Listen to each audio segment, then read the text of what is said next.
the Carson Student Athletes Center in the Schaefer Sports Hall of Fame here on the campus of Arizona State University. It's time for Sun Devil Extra with Athletic Director Graham Rossini. We're presented by Spring Hill Suites, Phoenix, Scottsdale. And Graham, we got to start the show. I got a question for you right out of the gates. What shoe size are you? 13. Okay, so we got a couple of bowling shoes coming out. 13 and a 12. We dance in March. We're bowling in December. We're diving right into Sun Devil football, and what a win it was for the Devils. I have so many questions about that performance, about the weather delay, how that was handled. But first and foremost, the resolve the team showed. A big win, of course, if you missed it, 42-21 over Oklahoma State. 6-2 now on the year. The story is really just still being written week by week, but it is a remarkable turnaround, matching the win total from the last 2 years combined. Yeah.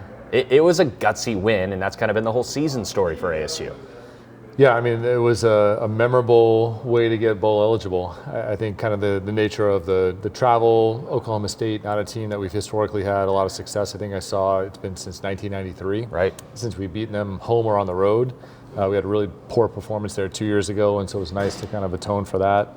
The weather, the travel changes, all of it, and we said after the game, it's an important first step for this program in its progression of getting bowl eligible again and being in a situation where we're playing for something meaningful now. And so goal one accomplished. We're bowl eligible. Now we want to find out how good of an outcome that we can create the rest of the way. And I think you're right. The story continues to be written on what this season is going to be. But week by week, we're starting to kind of sense that there's something brewing here. It's been special to be a part of, the way that our fans are feeding that energy. And who knows what comes next, but it's been a fun journey so far. Plenty more to cover, but let's first talk about the oddities of this week's game. The kickoff time was moved up 3.5 hours, less than 24 hours before the scheduled kickoff time, which that doesn't happen in college football very often. Right. Then the game starts, you play a first half, you're up by 7, you score right before the half to take that lead, and then there's a 2-hour and 39-minute rain delay. Like that's maybe the longest halftime in the history of the sport. So take us behind the scenes, because I understand you were talking with obviously the officials from the conference, from Oklahoma State as well. What were those conversations like during that delay? What was that situation all about? Yeah, it really all started Friday morning, before we got on the plane to go to Oklahoma. So we'd been following the forecast all week. We knew it didn't look great for a game, but it's football. You kind of find a way to just, put on the pads and get through it. But by Friday morning, it had gotten to the point that the conference reached out and said, hey, we're looking at some game time changes. We want to make sure that we preserve the window. We had already been bumped up to Fox, so tremendous television opportunity, and they wanted to make sure that this game was featured to a national audience. And one way to do that was to go from 6:30 to 4 o'clock initially, which we were prepared to do. And then really as we were boarding the plane, the forecast had changed, and there were really a lot of concern about lightning in the area. And lightning makes it just unsafe for fans, difficult to maintain the gameplay, because every time there's lightning, you wait 30 minutes for it to clear the area, and you don't want a 3.5-hour game to turn into a 7-hour game as a result. So we literally, in the course of the 2-hour flight to Oklahoma City, we're in contact with Oklahoma State, with the Big 12, with the National Weather Service, looking at all the different scenarios, working with 98.7, working with the TV rights holders, and looking at what's the best option for ASU, for Oklahoma State. And literally as we were landing, made the call to go to, I think 2:30 is what we landed on, if I'm not mistaken. So over the course of a flight, made a couple logistical changes, and we were kind of joking, you put about 6 months of planning into road trips and football weekends, and in a matter of 6 hours, it all goes out the window. And little did we know that was just the beginning of a crazy Saturday. Yeah, and it got crazier as the game went on, as I mentioned. And you always hear coaches and players say, you control what you can control. Yeah. It was impressive that they were able to put all of those distractions on the outside. They sat in the locker room for nearly an entire football game's time span, really, almost 3 hours of that delay. And I think it shows a lot about the coaching staff, about the maturity of this team. They come out in the second half, and they didn't just pull away. They dominated that second half on the road after sitting in an opponent's locker room. And for those of you that aren't familiar, most opponent locker rooms aren't very nice. They aren't very luxurious. Coming back out and dominating the second half, it just says so much about the maturity of this team. Yeah, and a lot of credit to Coach Dillingham. I mean, he was very eager for information, and so I was able to get back to the locker room by the start of halftime, and we were starting to understand the scenario. We were able to quickly huddle with Oklahoma State. A lot of credit to Oklahoma State. They did a terrific job of keeping us informed, updated at each step of the way, both before we traveled and then throughout the game scenario. Chad Weiberg has been an unbelievable colleague for us, and so they were very forthcoming with the information and all the scenarios, and so Kenny was very eager for the scenario so he could inform the team of the way to navigate, because we could tell it probably wasn't going to be a normal halftime, and to the extent that this is going to extend, you've got a lot of bodies that got warmed for the game, they're in competition mindset, and then now we're kind of in this unknown and being mindful of whenever we get going again, we're going to need to make sure that we're physically ready to go perform because of the risk of injury. And so coach was very eager for updates as soon as we figured out this could be an hour and a half, 2 hour delay. You know, he got in front of the team right away and said, hey, get your pads off, get your cleats off, make sure you're off your feet, get something to eat, and hydrate. You know, really important to hydrate with that extended time down. So he was really eager for update. We were able to kind of collaborate with Coach Jason Cervecco, Brian McGinnis in the conversations with us alongside Oklahoma State and the conference, and so we could just real time keep the team updated, keep Jerry in sports medicine, our doctors from Mayo Clinic, all in collaboration on the best way to prepare the team for, hey, we know when we're going to restart, we know when we're going to be back on the field, and make sure to go attack the second half. And so really proud of the effort, really proud of the communication and how the coaches wanted to use real-time feedback to get the team ready for the unknown. And I think it was more of the test of the will at that point and keeping everybody mentally focused where, hey, there's an extended break, you got your pads off, you're kind of that naturally able to just calm down a little bit, but hey, there was a really important second half of football that potentially changes the trajectory of our season moving forward. And so, kudos to all involved. It was really an interesting situation to be in that's unusual for football. I guess maybe my baseball background helped. I've seen a lot of rain delays in my life. Not a lot of football delays like that, but all's well that ends well. And we got back home and we're 6-2. The talk on socials, people were clamoring, could the game be canceled? The policy, if you're ahead at the half, you get rewarded a win. How much was that discussed? Was it discussed at all? We knew that was a possibility, that once you get to halftime, the game's official, and the officials in the conference could dictate the leading team the winner. We didn't want that outcome. We wanted to play the game. We wanted to earn it the right way. So we knew that was a possibility. We didn't really spend a lot of time or energy discussing that. It was more about when do we think the window to resume the game is going to be. We did need to be mindful of flying home, and we're chartering an airplane, so the flight crew at some point times out, and you need to be mindful of the safety of the travel home, and then also the weather system that was coming. And so once we knew that the system was out of the way, lightning was not going to be as much of an issue, there was probably about a 2 hour window to get the rest of the game complete. We had to drive down to Oklahoma City, get security screened, and then get up in the air before the next round of storms came in. And thankful to get out. It looks like there was some damage in Oklahoma in that area after we took off, and so just glad that everybody back in Oklahoma is okay. Glad that we got back and had, ironically landed kind of when we would have originally scheduled had the game been a 6:30 start to begin with. But we made it back, and we're focused on this week now. A whirlwind of a day, certainly in Stillwater. What a game it was for Cameron Scadaboo. What a season it's been for Cameron Scadaboo. 274 yards of total offense, 153 on the ground, more physical runs, 3 touchdowns overall, and then Sam Levitt deserves a lot of credit as well. First game back from injury. There was question marks whether or not he would play coming into the week, and he didn't just play, he played his best game as a Sun Devil so far. Over 300 yards in the air, 20 of 29, 3 touchdowns, no interceptions. So both of those guys really balled out. Scad, of course, was the Big 12 Offensive Player of the Week yet again, and I'm going to go ahead and say it again. Heisman talk needs to be had around this guy because what he's doing on a week-in, week-out basis, it is remarkable. Yeah, I'm still thinking about during the break, he just wanted to go to the concession stand. He just, he had his pads off and he was hungry and he was trying to find out, is there a concession stand that's open? I was like, Scott, you got 50,000 fans on the concourse hiding from lightning. This may not be the time to go find a hot dog. So we were able to find some food for the team and get them covered, but that was a real moment. And I just appreciate that he doesn't take the moment too seriously, right? No. Like he was trying to keep it light for his teammates, both Scott and Sam, and I saw Kyson at different moments just getting together with teammates and keeping them focused and reinforcing a lot of the work that was yet to be done. But really proud of the team. I think from a running back standpoint, giving a lot of different guys some looks. Scott in the injury, we'll kind of see what the rest of the week brings and how that limits maybe his practice and his availability for the weekend. But DeCarlos, Kyson, these other guys that gotten some touches as a result. It was nice to spread the ball around. And Sam and the job that he did coming off the week and having that bye week, and we knew that would be a benefit to get him healthy. And what a performance. I think about that play in the I think the second quarter where he almost got sacked, runs for 9, next play is a 50-yard pass to Scat, and it really started to create that separation in the game.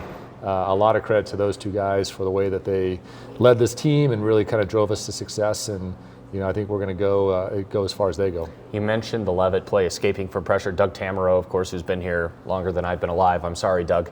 But he tweeted that he sees so much of Jake Plummer in Sam Levitt. When that is said, it really speaks volumes, because obviously Doug was there to see Jake, and he was working here at ASU when that happened as well.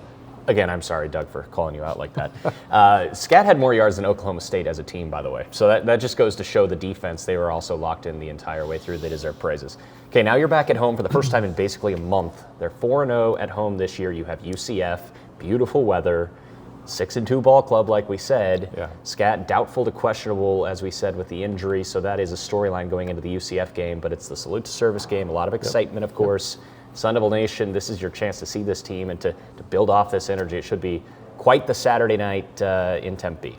Yeah, and we're going to sell out for BYU. So this is really the last chance to see the Sun Devils at home if you don't already have a ticket for the BYU game. And so limited tickets remain, but definitely with salute to service, Chamber of Commerce weather, a 5 o'clock start. So it really gives you a great run up to tailgating with the lots opening at 10 a.m. Perfect. And then a 5 o'clock game kind of frees up the rest of the evening for a celebratory meal afterwards, hopefully.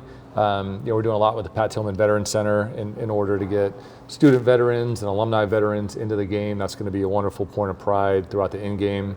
W.B. Carey College of Business is going to be doing a lot of programming and tailgating pregame, and so really a wonderful showcase. This is the best time of year. This football team is playing their hearts out. We're expecting another massive student crowd, which is going to set the tone and be a lot of energy. But yeah, if you're looking for something to do Saturday night at 5 o'clock, Mountain America Stadium, we'd love to have you with us. So come early, wear gold, cheer on a Sun Devil victory. Those are the 3 points I'd hit. 5 p.m. kickoff on Saturday. Okay, move on now to volleyball, because I feel like I repeat myself each week. They just keep sweeping. They keep sweeping. They keep winning. They're 22-2 on the season, folks. Yep. They moved up in the rankings for the first time in a while, up to number 11. Their RPI is now 9th, which is the highest in the Big 12, and it's a huge match. I cannot stretch this enough. A huge match against Kansas coming up on Wednesday night. The only team ahead of the Devils in the Big 12 standings, the only team ranked above ASU as well in the top 25.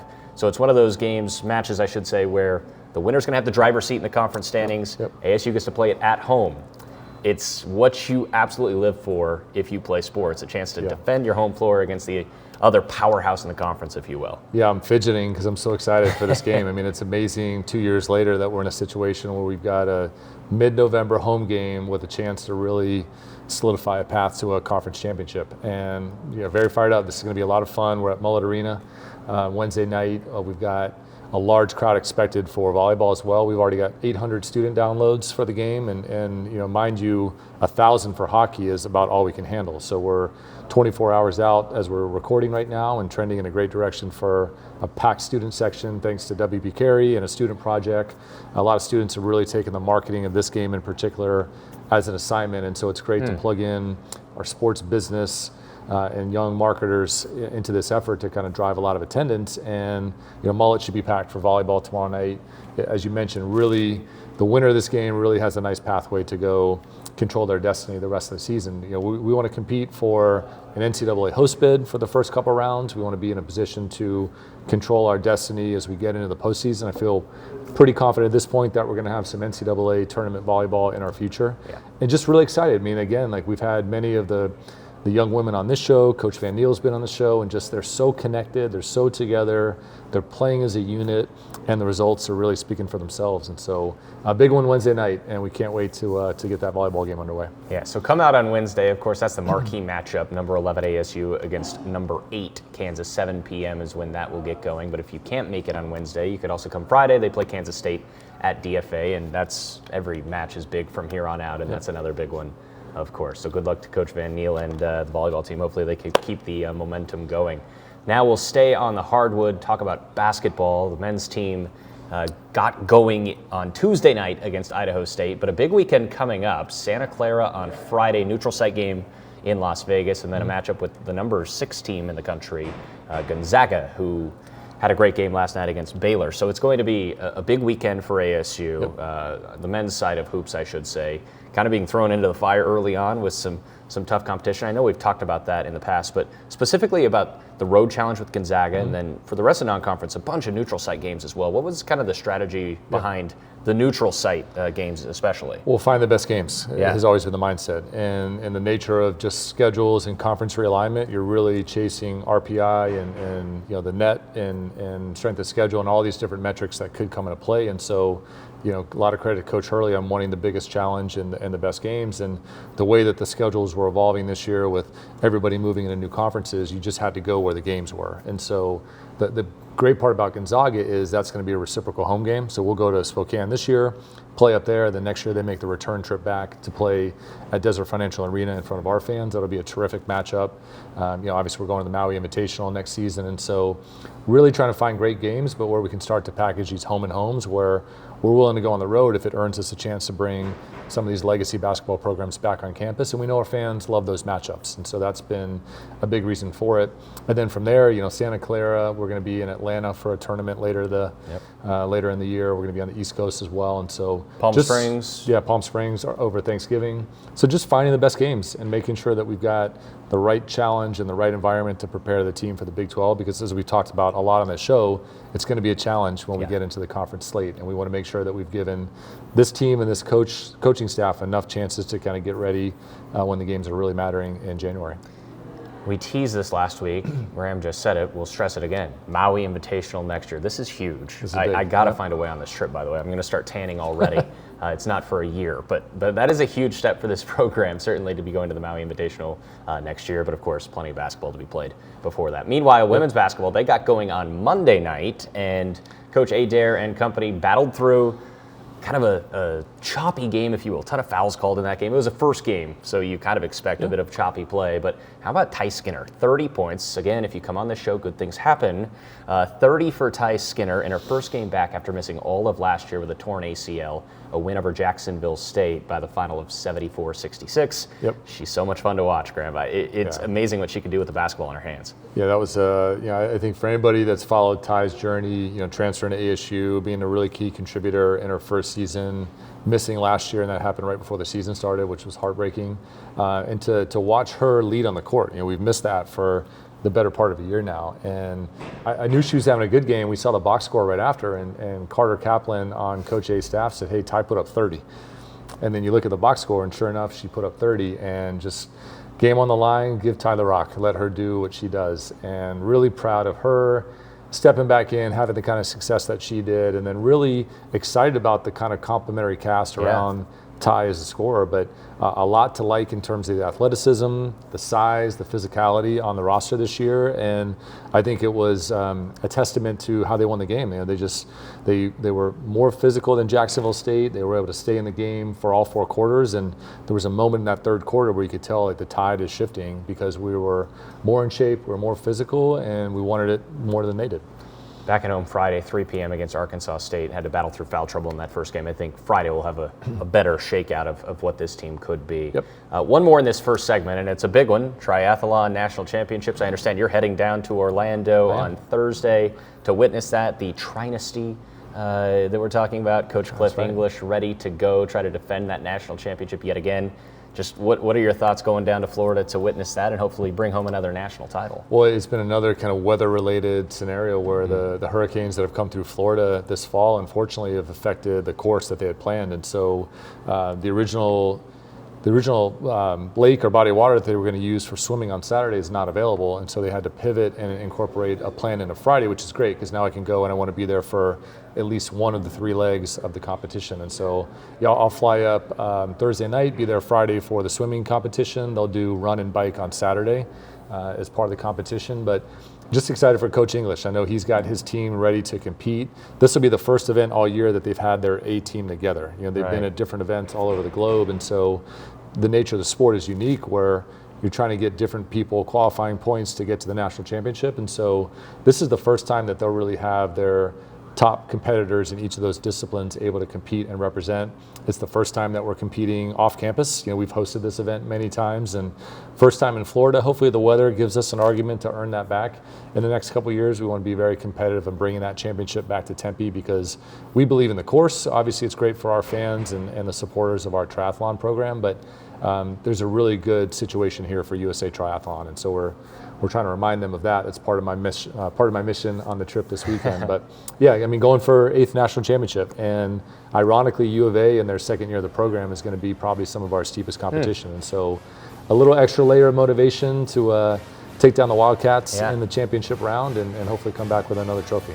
So it's a legendary dynasty going down in Tempe, to say the very least, on the triathlon side. Coming up next, we're going to be joined by a couple of legends from the gridiron. We'll hear from them when we return on the Sun Devil Radio Network. Back here on Sun Devil Extra, Braiden Bell joined now by one of the modern greats of Sun Devil football. I knew you weren't going to like that, but it's true. DJ Foster, a hometown hero, a Devil through and through, joining us on the program now. Was with the program from 2012 to 2015. Pac-12 South champs, of course, among his tenure. A whole bunch of wins. Great stats as well. So DJ, first off, thanks for joining us. Oh, absolutely. It was a quick walk over, so I'm glad to be here. Really excited for this event and being part of this. It's really cool. Yeah, so we're going to be talking about the Legends Luncheon a lot during this segment today. But first, I want to talk about your career, because I think many Sun Devil fans, when they think of that era with the winning and the culture that was established under Todd Graham, they think of you. They think of Mike Bercovici. They think of Jalen Strong. They think of Taylor Kelly, Will Sutton, those guys. But certainly you're among that Mount Rushmore, if you will. So all 53 games you played in your career, you did not miss a single game. One of just 5 players in NCAA history to rush and receive more than 2,000 yards. I know they're just numbers, but what do those mean to you? You know what's fun? Like the 53 games, I think out of everything that I was blessed to be able to do, that one's the one that always stands out to me. I think because, you only get so many opportunities to play the game. And the fact that, I was able to go out there and I wanted my teammates to know that I was consistent and I'd be there for them. So that's the one that always stands out to me. The rushing yards, all that stuff is incredible, and I'm very fortunate. It was because of them I was able to do that. But being out there every opportunity from 12 to 15, being able to be and compete with my teammates, that's the one that, I carry with me and that means the most to me. Scottsdale Saguaro, you are a local kid, like we said. You stayed true to ASU. Of course, that was a big get at the time of the program. We already mentioned you played every single game here for the Sun Devils. Now you're still with the football program. Right. You've got a camera right here. So let's talk to all the local talent. Why stay true to ASU, and what did it mean for you? What's so great about this program when you are from here? Right. It means everything. I think originally committing, was about family. Like you said, being local, having my family here. I wasn't ready to leave them, but I also wanted them to be a part of this journey. So committing here under a new coach, didn't really know what to expect. In hindsight, fast forwarding, 10 years, it's already been just seeing the family and the relationships built from my time here is exactly what I got out of it. Playing in front of my family, staying close to my family, but also creating bonds and being a part of a new community that was only 25 minutes down the road from me. But I had no clue that it would be like this. And, coming back in my second chapter of life, kind of moving forward, like working here, being around these young student athletes, having my family come to the games, my children and stuff. So it is really surreal sometimes for me to think about, as a 18-year-old kid committing to ASU in 2012, being here in 2024, working, having, being here full time and still being a part of this family. It just shows you what this community is about. It really does. Let me ask you this. From your time in 2012 to right now, when you run out of the tunnel, is the feeling still the same? Oh, it's still the same. I mean, even last year, my first game back, some of the players looked at me. They're like, "Oh, you're ready to go, aren't you?" I was like, "Yeah, don't hand me any pads, don't give me any cleats. I will knock somebody out." But it's a surreal feeling. No matter how long you're gone from it, the moment you're in that stadium, seeing around these fans, seeing the videos play on the Jumbotron, you get goosebumps because it means so much to you, and you just cherish those moments. So I'm glad I get to continue to make more memories too on this side of it. Yeah, such a blessing. Let's talk about the Legends Luncheon for a moment, coming up on November 22nd, and kind of the theme this year is honoring people like you who stayed true to ASU locally. How special is that for you to be a part of, and just to kind of talk that up here today?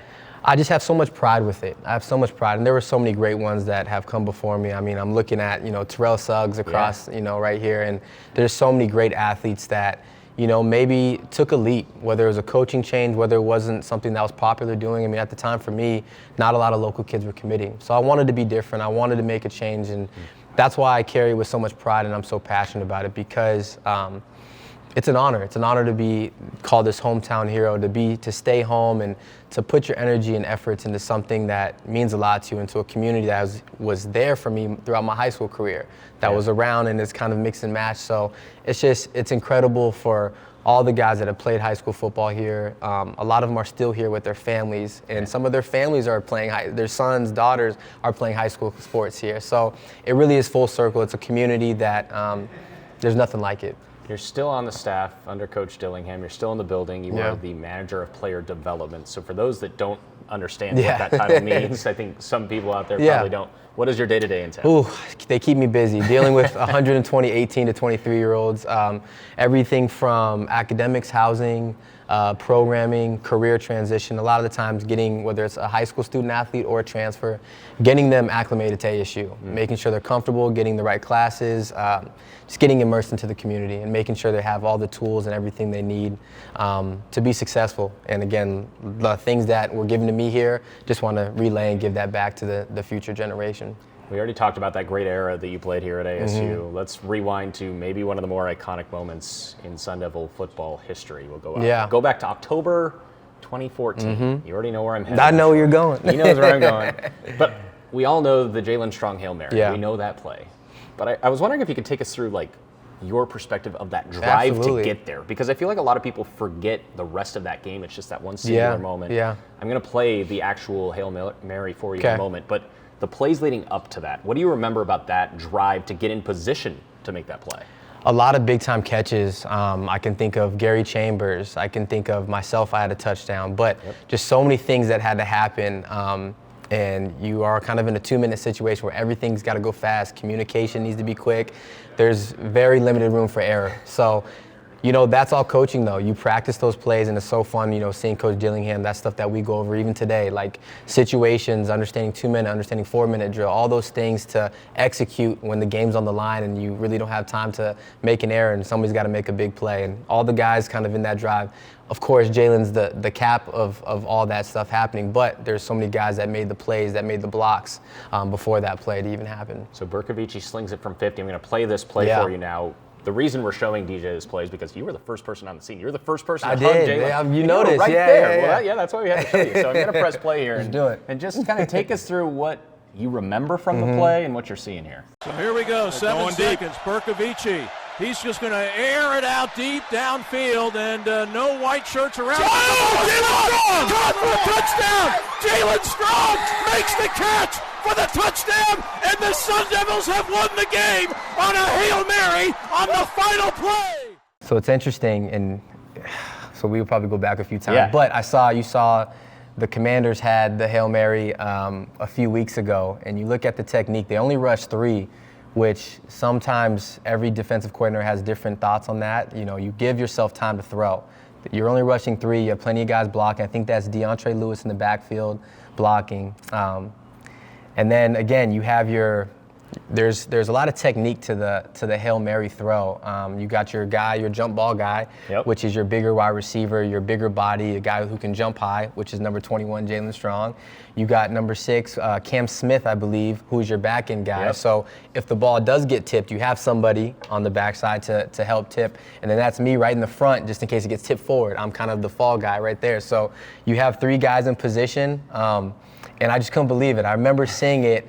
I'm looking at Jalen's eyes. I'm like, the look in his eyes was so confident. I'm like, no way, it's just coming that easy. And you just see his eyes tracking as you play it. Their defender, Hayes Pollard. Hayes Pollard, thank you. This is the top comment on YouTube is that rumor has it Hayes Pollard is still watching that ball. It's the top comment. I ended up being teammates with Hayes with the Cardinals. And trust me, I got to live it up every day with him for the limited time that we were together. But yeah, he did not jump, and you have an athlete like Jalen being able to run across the field and make that play. And as fun as that tackle was, I really regret it. I'm claustrophobic a little bit, and I was stuck under that dog pile, and I couldn't breathe, and it was all fun and games until you see all the people on top right now, and there's no getting out for me. But just Mike having the confidence, Burko, to throw that pass, it's incredible. You just throw it up and put it in position, and you can't just chuck it. You really got to put it in a general area that your teammate can make a play. It was incredible to be in LA at the time, You know, SC, Mike Burkle's from LA. Yep. So a lot of great stories with that. And, you know, it's one of those plays that will forever, you know, live in Sun Devil history. What was that plane ride like home Oh, after? it was a party. It was Right. a party. It was surreal. It was one of those things where even that week, you know, you watch film like, did that just happen? But it was awesome. It was a great moment for our team and a great moment for a lot of those guys to remember that play and to take that in history with them. It was a magical moment for sure. I've got one more for you, DJ, because we'll talk about this year's team now. Yeah. And there have been some moments, maybe not like the Jalen Strong Hail Mary yet, but there have been some statement plays, and obviously just the renaissance of Sun Devil football this year, the fan base rallying around the Valley being activated. It really is happening. It's happening. We talked a lot about last week's win, now going bowling. You've lived this program, and as you said, you joined a program and a first-year head coach and saw the success by the end of your career. Are you seeing any parallels to the rise that's going on right now under Coach Dillingham? Absolutely. And I'll say even Coach Dillingham kind of has a different era with this transfer portal, a lot more different dynamics with college sports now. So just seeing Coach Dillingham in his vision and his mindset of culture and laying the foundation, it's been so cool to see it come to life year two. You know, you lay the groundwork year one, kind of go through some of the growing pains, getting people to buy in, getting players to understand what the expectations are. And to see it pay off in year two in such a quick amount of time, it's just awesome. It just shows you we've recruited unbelievable human beings, unbelievable men, great players that care about this place, whether they've been here for 6 months or 3 years or 4 years. We have a few guys that have been here for 4 or 5 years left, which is rare now in college sports. But just to see how much pride they have in doing the right thing and doing it in Coach Dillingham way and what he's practicing and preaching. So it's been so fun to see stories like Scattaboo, you know, a guy that, you know, has only been here for 2 years, but he'll go down as, you know, a legend in this community. He's really, it's fun to see somebody like that be embraced by this community with such short amount of time. Just shows you just what the impact you can have with sports and what Sun Devil Nation's about. I know Coach Dillingham wouldn't be happy because I could keep this going for like 2 hours, keep this conversation going forever and bring up relevant football, plays all of it. from your time at ASU. But don't forget, November 22nd, the Legends Luncheon. You can hear more from this guy right here and plenty of other Sun Devils who stayed true, stayed local, and did great things for the Sun Devils. DJ, thanks a lot for coming by and continued success the rest of the way this year. Thank you so much. It'll be my 31st birthday, November 22nd. Oh, wow. Birthday, too. I Birthday. get two. So Legends Luncheon and my birthday, so I'm excited. And I appreciate you guys doing this. It's definitely an honor to be in this group of people. We'll be back with more after this.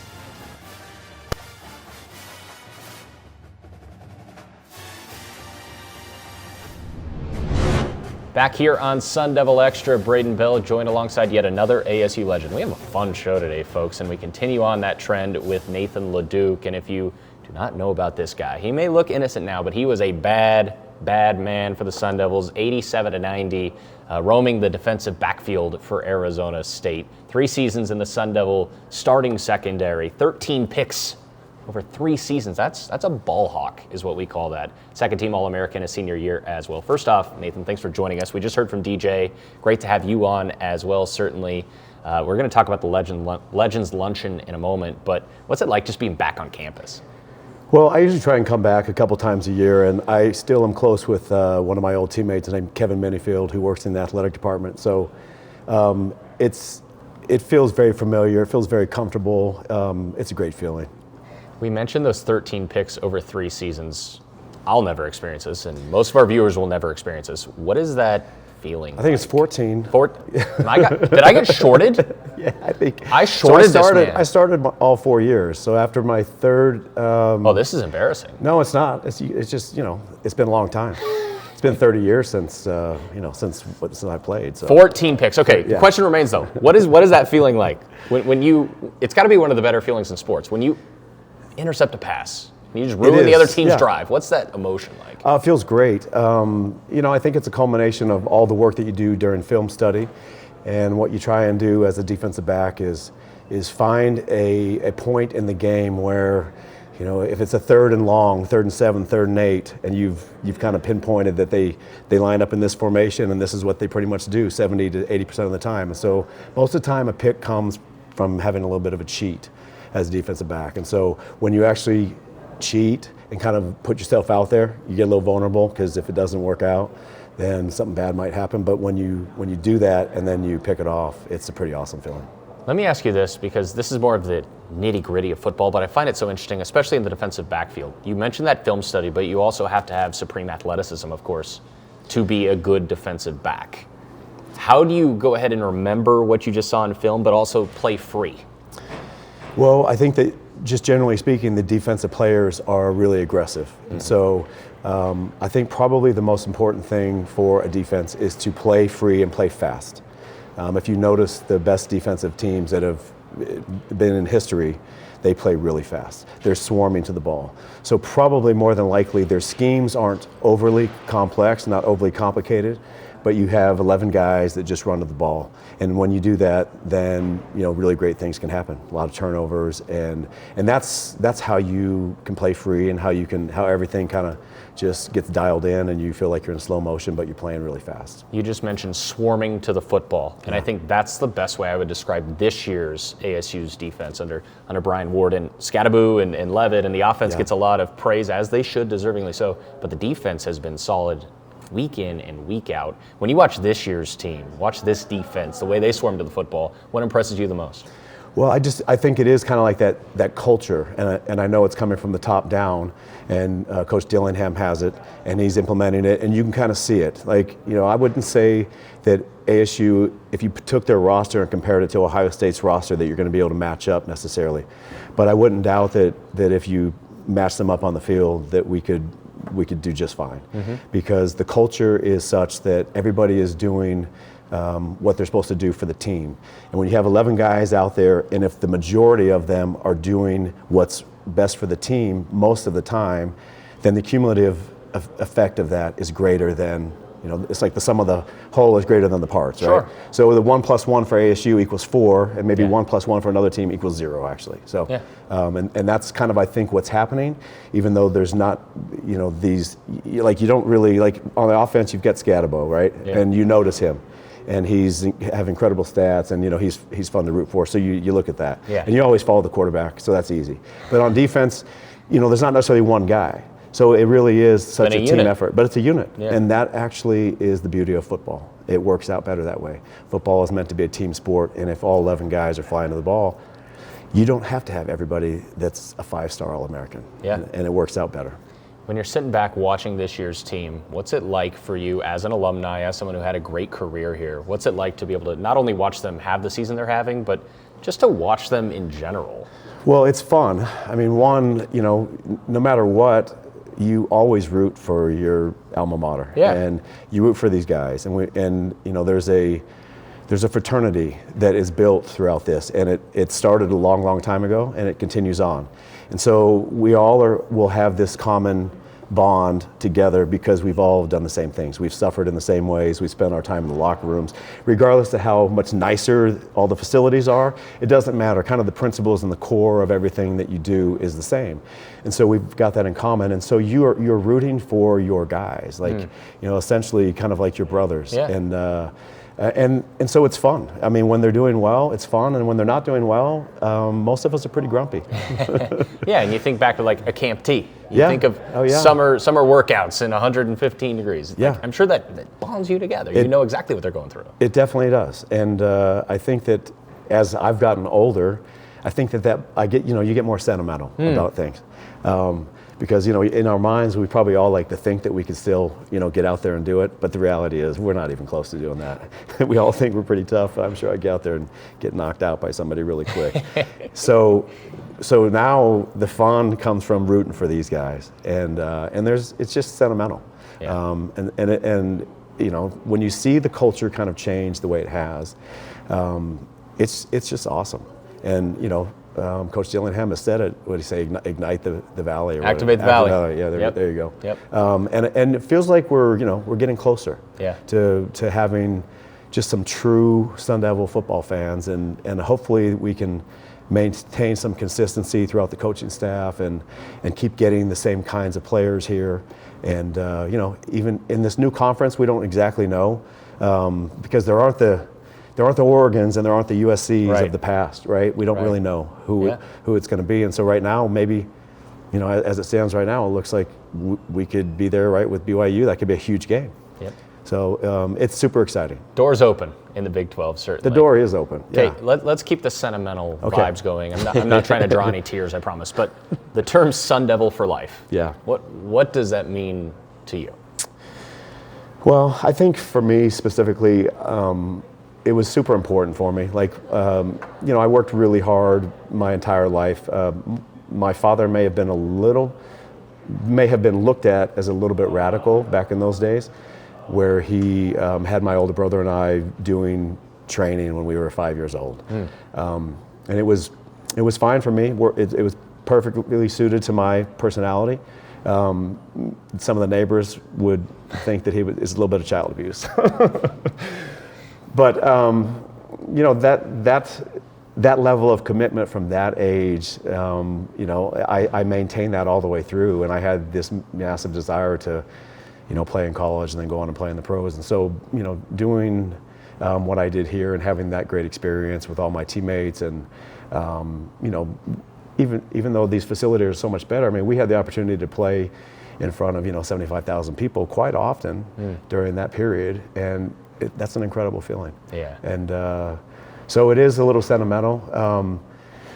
I'm always happy to see ASU progress. There's a little part of me that every time they change something, it's like, I think it was better before, but that's just how us old guys are. So change is hard. Yeah, change is hard. Let's talk about the Legends Luncheon a little bit more and the opportunity that you have to be there and to kind of talk about your story as well. Again, it's at the Omni Tempe Hotel right by ASU. That's on University, 11:30 a.m. to 1 p.m. on November 22nd. So that event's going to be special for everyone involved. But again, for you, that's got to be really cool. Someone from Phoenix, Alhambra High School, stayed true to ASU, had this great career here. Really cool to see it kind of come full circle on November 22nd. Oh, it will be. It'll be like a reunion. Yeah. It'll be like a family reunion. And those are always, they're great. And, you don't get a chance to see all of these guys that often. I probably will, just being local and I looked at the list today and I'm like, I know just about everybody. I don't know that I'm that familiar with everyone. So it's going to be just a really cool experience. But again, back to that kind of whole fraternity thing. We all have done the same things, and we've kind of bled the same blood and sacrificed the same type of effort and made the same type of commitment. And so we are just one, brotherhood, all kind of celebrating with each other and just feeling good about each other. Two more, Nathan. I got to ask you one about your baseball career. Graham mentioned this earlier, so we have to touch on this. You were drafted, I understand, 3 times, and you did not play a baseball game at Arizona State, which was a powerhouse, still is a powerhouse on the diamond. So take us through that journey. Well, I didn't play in high school until I was a senior. I played growing up in Little League. This is unreal. Okay. Yeah, it probably shows the stupidity of me, actually, if you understand the true story. But so my offense coordinator on football was the head baseball coach at Alhambra. Okay. And during my senior year, after the senior football season ended, he said, "Hey, you need to come out for baseball this year because all the scouts want to see you." And I thought, okay, well, I'll go out. And so I did, and it was a little bit of a freak show, to be honest with you. I mean, so I had a very similar experience in baseball that I had in football as far as getting recruited. I was recruited by a lot of people and got letters from everywhere, and it was fun. But this was even different because on a daily basis there were 30 scouts, cross checkers. I had a stopwatch on me from walking to go to the bathroom or whatever. It was nuts. So at that point, I remember having a specific conversation with a guy named Eddie Bain, who was the head national scout for the Los Angeles Dodgers, and he sat in our living room and said that if you commit to playing baseball, that we're going to draft you in the first round. Wow. And I just didn't love baseball. And so my love was for football, and at that time, nobody had kind of ventured out and done the two-sport thing yet. That had happened maybe a few years after that, where guys started playing professional baseball in the summer and then college football in the fall. Sure. So we didn't know anything, and there's no information out on the internet. There's no internet. There's nothing. And so we were just a little bit naive, didn't have any great direction, and I basically told him that I was going to play football because that's what I like to do. So I ended up getting drafted in the later rounds by the Padres, and they offered based on the round I was drafted, and they offered a significant amount of money, better than the round. And then I just didn't do it, and I played football, and I don't have any regrets. Yeah. But you know, I mean, when somebody's trying to give you something that you haven't worked for, in hindsight, I look back and go, I don't know, maybe I should have played baseball. You know? Sure. They considered me one of those guys that had the 5 tools, and so those guys don't come around that often. And No. I didn't. I guess at the time I didn't realize that it was that valuable, but. You're Anyway. a gifted athlete regardless. Yeah, no, I was super fortunate, and I've had some great experiences in it, and it was a lot of fun. And I don't regret any decision I made. I'm super grateful and happy that I could have such great experiences at ASU. And once in a while, I'll wander back and think, what if I would have played baseball? But you know what? It lasts for about 2 seconds. Yeah. Well, and clearly you're remembered highly here at ASU. Thank 14 interceptions in his career. Do you remember your first one? Who was it against? The first one was against Nebraska. Okay. There you go. I got to go find that game somehow. I'm sure it's on YouTube somewhere. Well, it was an ABC game, and I've tried to look it up on YouTube, and it's not even on there, so I don't know where it is. But it was a Keith Jackson deal. So I'll tell you this. You had Keith, It was a cool story in that there was the freshman defensive backs who came in that year were kind of highly touted, myself and 3 other guys. Sure. And so we went and traveled to the first 2 games, and we dressed. And they decided after not playing in any of those games that we were going to redshirt. So I was on the sideline, no ankles taped, no mouthpiece, my helmet to the side. I was dressed in pads. And about, I don't know, within the span of, a couple series, 2 defensive backs went down with season-ending injuries. Wow. And so all of a sudden, Pat Henderson is up in the box. He's the defensive back coach, and he's saying, LaDuke, get on the phone. And I get on the phone, and I can't hear anything. And I'm just like, okay, I'm kind of in a fog because there's 75,000 people, and it's a day game, and it's euphoric. It's pretty rocking. awesome. Yeah, it's rocking. And I can't hear anything, and I'm like, okay. He said, you've never played this position. This is the nickel back. You've been practicing strong safety. It's the same thing, just go the opposite side. And so I go, okay. I run in there. My college roommate hands me a mouthpiece. It's not molded or anything. I'm like, about gagging on it as I jog out there, and I'm like, I had never been drunk or stoned, but I felt like I was stoned. and I go to get in the huddle, and I wasn't allowed in the huddle. Oh my gosh. And I'm not going to get specific on that, but it's just kind of a rite of passage thing. Yeah. Because I was a freshman. Yeah. And so I stood back behind the huddle and waited till they got out, and I found the strong safety, and I went to the opposite side and lined up. And then luckily, on the very first play, they threw an out pattern right into the curl flat area where I had dropped, and I felt like my feet were in cement, but I had so much adrenaline that I stopped him short of a first down. And we got off the field, they punted, and from that point forward, I was out there intermittently throughout the rest of the game. And at one point, Steve Taylor was running the option, and he fumbled the ball in the air, and I caught it, which is an interception. And that was the first interception of my career. And then after that, I really never came off the field. So what a story. See, I said this to DJ, I'll say this to Nathan LaDuke as well. I could do this for 2 more hours because I'm sure he has countless stories just like this. Folks, don't forget November 22nd, the Legends Luncheon. It's going to be a really special event at the Omni Tempe Hotel. That's on University from 11:30 a.m. to 1 p.m. Thanks for being here. What a great story you've got, and congratulations on everything. I appreciate it. Thanks for having me. No problem. We'll be back here to wrap things up with Graham Rossini on Sun Devil Extra. Back here for the final segment of Sun Devil Extra. Braiden Bell alongside Arizona State Athletic Director Graham Rossini, and we got to talk about Arizona State hockey, a historic weekend for the hockey program, their first ever conference weekend in the NCHC. They'll be on the road against Colorado College Friday and Saturday. I know we mentioned this last week, but that conference is like the Big 12 in basketball. It is the power conference in all of college hockey. So a big moment for the program. First ever conference games, like we said, taking on a national power in Colorado College. It's just very exciting to see, after a lot of work. I know there's been so much work getting this done, but to see it, kind of get going officially now. What's that like for you? Yeah, it's been fun just to watch the journey. And I think back to the very first time I ever came to ASU. I remember in the bookstore there was an Ice Devils t-shirt back in the late 90s. And so now to be on the cusp of our first weekend in the best hockey conference in America. It's pretty cool. I'm proud and happy for Coach Powers and the journey that he's been able to help create over his time at ASU. A lot of credit to Ray Anderson, Frank Ferrara, and the group that was really instrumental in getting hockey established here at ASU. Morgan Olson, the CFO of the university, Dr. Crow, who's put a lot of support into hockey. And this was always the vision of transition in Division I, get to a situation where we can build a world-class venue, which we now have in Mullet Arena. And then that final step was getting into a legitimate conference, and we ended up in the best one in America. And so Coach Powers has been calling it Chapter 2. We're ready to kick off Chapter 2 of Sun Devil hockey at this particular moment. And just, it's been great to watch the journey. And there's a lot of people who put in a lot of hard work to make this a reality. And so that's where we're at, and we know we're going to be battle tested right out the gate, as you mentioned, and then really excited to kind of flip it and get back home against Omaha next weekend for our home opener in the conference. So a lot of good times in hockey, coming off another bye week to kind of get everybody healthy, get everybody on the ice, and so they'll be flying out here in a few days, and I know they'll be ready to play and represent up in Colorado.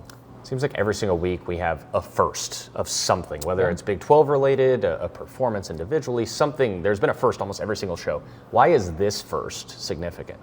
Well, I think, again, it's been a decade, if not longer, in the making. And one of the things I think is so cool about our hockey program is Coach Powers has incorporated the club program history into how he, connects with Sun Devil hockey letter winners. And, while the varsity program is about a decade old, it goes back into the late 70s for the origin of this program. And he's done a terrific job of honoring those who are instrumental in making club hockey work at ASU and laying the groundwork for Division I to even be a reality. And so there's tremendous tributes at Mullet Arena on the concourse of hockey heritage at ASU over the years. When they do their alumni weekend, they reach back out to incorporate the players who are part of the club program. And so, this is hundreds of people now over the last 40 years that have been tied to ASU through hockey, club, or varsity. And so it's all been building to this moment. And now, as you mentioned, we're celebrating another first, and it's a significant one because people have put in years and decades worth of work to make this a reality, and we're finally at that point. Open on the road, of course, that's great. Next weekend will be a real celebration, opening conference play at Mullet. Obviously, great atmosphere to come in that one. Okay, now time for a segment we debuted last week, and we have a wonderful edition of our annual Sun Devil for Life of the Week. Graham Rossini, who did you see this week? Well, I've got a fun one I'm going to share, but real time, we had Hall of Fame track and field coach Greg Kraft just walk by in the background. So we're obviously here in That's why we do it here in the Hall Carson of Fame. Center Hall of Fame lobby, and so we were in the presence of a legend, Coach Kraft. I don't know why he's in the building, but it's always good that he's here. So great to see him walk by, and it's I get a kick out of people that just want to be back around for whatever reason. And so kind of real time on the fly, we just saw Coach Kraft walk by, which is pretty cool. This guy's on his feet. He's always observing. It's awesome. And then it's good. I'm Italian. I'm in the corner. This is a good place to be. The whole room's in front of us. But no, it was a real treat yesterday. I was in my office and somebody came walking by, and then behind that person was Joe Caldwell. And as we're getting basketball underway this week, he came by. He was eager for the game Tuesday night and wanted to kind of check in on some tickets, but we had a chance to sit down and talk for about half an hour and kind of rekindle some of his Olympic memories. He did a terrific job at the Olympic reunion that the Alumni Association put on a few weeks ago, and so he was decked out in some Team USA gear, and there's a plaque in our offices to celebrate the Tokyo 2020 Olympics when Coach Bowman and Leon and some other swimmers were in Tokyo before they were obviously in Paris this last year. And so just talking to him about time at ASU and studying in the libraries, and then obviously his basketball era here. But here's Joe Caldwell at 83 going strong, celebrated a great birthday last week, and he'll be at the game moving forward. He'll be at a lot of our home games, and so just a real treat that Joe Caldwell wanted to sit down and talk about ASU. And so That's so cool. I got a tremendous kick out of that. Yeah, he truly is a Sun Devil for life. Still goes to all the home games, like you said. Sharpest attack. Jumpin' Joe. Jumpin' Joe. Great nickname. I think he's got a poster right above us somewhere too. So. He definitely does. How about it? And the number on the rafters. As DFA. it should be. Okay, I've got one more for you, Graham. And last week I asked you about Halloween candy, so we're going a little bit off topic here. We want a really great home field advantage on Saturday for the football game, as we said, hopefully a sellout to come. So I'm going to ask you, the rowdiest, craziest, most memorable crowd. It could be a concert, sporting event. What's that crazy crowd when you think of how loud an event was? What do you got for me? Wow, all right, that's a stumper. It's on the spot, I know. He doesn't know these in advance. I've been lucky to see a lot of cool sporting events. Yes. I saw the Packers in Lambeau. That was like everything that you would want a Packers game to be. It was late October. It was cold. It was crowded. It was loud. It was exciting. It's kind of a cool stadium, like a lot of history there, but they've done a really good job renovating it. I would have to say, playoff baseball. I'm sadly seeing games in Dodger Stadium, and 50,000 Dodger fans can make some noise. So that's an uncomfortable advantage. It's an advantage that we're trying to replicate and do here at Mountain America Stadium, and create that kind of home field advantage. So it's a third straight week the Dodgers have been brought up on this show. yeah, maybe I should probably see somebody about that. What's right? happening? Yeah, I need to just. It's not even I me need to either. address that, right? That might be something that's deep in there. But no, I think any kind of playoff atmosphere is always a blast, and we want to build that here. So you stumped me. You officially stumped me. No, Lambeau, I think, playoff baseball. I was going to say like the Archie Bradley triple maybe. I feel like Chase was popping there. Yeah, it was tough. the wild card. I'm a nervous wreck when those games are on Sure. the line, so I'm just pacing at that point. Yeah. So I think I was probably buried in the service level when he hit that triple. But the replay was great. Like Billy Bean in the Moneyball movie. You're in the gym. You're lifting Yeah, during I those should probably do moments. something more productive like that. It'd be probably better for my health. All right. Well, I'm stress eating pretzels or Diet Coke at that point. that would so. be me too. Yeah, that's okay. That's why it's a movie. It's Brad Pitt. I don't really know if that was real, anyways. Okay, great weekend to come for Sun Devil Athletics. Of course, national Shout out championship. to volleyball on the fly. We got volleyball a in the house. We got a volleyball cameo. JJ's coming smiling. through. He loves it. Yeah, he didn't come over and say hi, but that's okay. He was there, we promise. Yep. Volleyball, great opportunity, of course. Football at home, trying to move to 7-2. National championship opportunities, so much to come this week. And a big thank you to How about DJ Foster? Big thank you to DJ Foster. DJ Foster fan. Nathan LaDuke, this guy right here. Phenomenal show. And we'll talk to you next week on Sun Devil Extra.